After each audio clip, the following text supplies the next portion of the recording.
Bonjour à tous et bienvenue sur la chaîne SC Math. Aujourd'hui, on continue les concepts 2 minutes pour apprendre sur les suites géométriques et on va voir comment calculer la somme des énièmes termes d'une suite géométrique. Donc, par exemple, si j'ai 5 éléments, combien ça fait? Si j'en ai 17, 100, si je les additionne tous, combien cela va me donner? Pour ce, t'en as l'habitude, on va se retrouver sur notre petit tableau.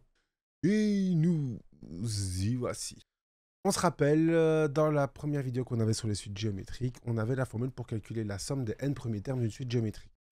Pour ce faire, on a besoin de connaître le premier terme et savoir de combien de termes on va donc faire la suite. Donc par exemple, si j'ai UA qui vaut 8, Q qui vaut 3, si je veux découvrir la somme des 11 premiers termes de cette suite-là, je n'ai pas besoin de connaître plus d'informations. Je vais donc simplement remplacer UA par 8, 1 moins Q qui vaut donc ici 3, la raison qui vaut 3. N, vu qu'on veut les 11 premiers termes, on va faire 11, que je vais diviser par 1 moins 3.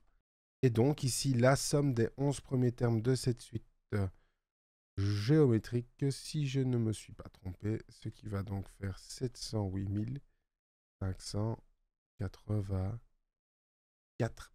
Alors maintenant, si on avait une... voilà, ici, c'est complètement une application de formule. Maintenant, si on connaissait par exemple U3 qui valait, je sais pas moi, 8, Q qui valait 2, avant de pouvoir déterminer ça, je dois trouver UA. Et donc, on va passer par une petite formule.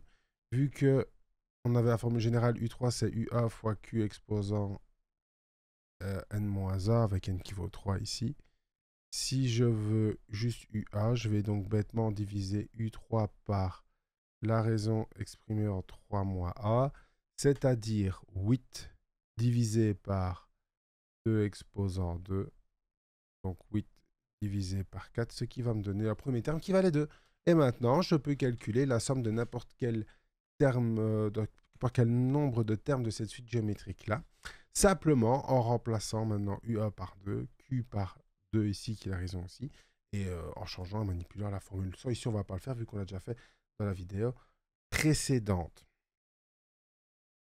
Ainsi se clôture cette petite vidéo ici. C'était très rapide, mais c'était vraiment juste pour te montrer comment appliquer directement la formule et voir ce que tu avais besoin. N'hésite pas à liker, t'abonner, à partager si cette vidéo t'a plu. Et tu peux retrouver toutes mes vidéos sur mon site internet www.scmath.ovh. Sur ce, je te dis à bientôt pour une nouvelle vidéo.